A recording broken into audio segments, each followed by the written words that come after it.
Hey everyone, in this tutorial, I'll show you how to get more accurate answers from Claude AI in 2026.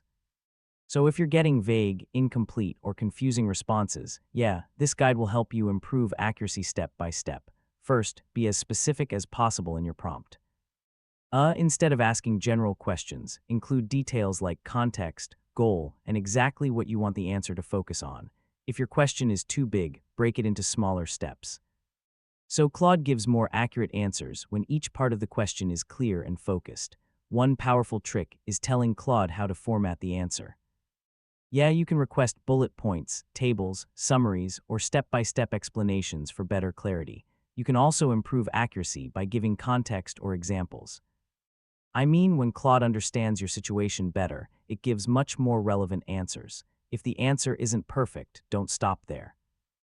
Ask follow-up questions to refine or clarify the response until you get exactly what you need. Another useful tip is telling Claude what not to include. You can avoid irrelevant details and keep the response focused and clean.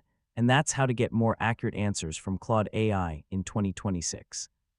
Once you start giving clear instructions, structure, and context, the quality of your answers improves a lot. If this guide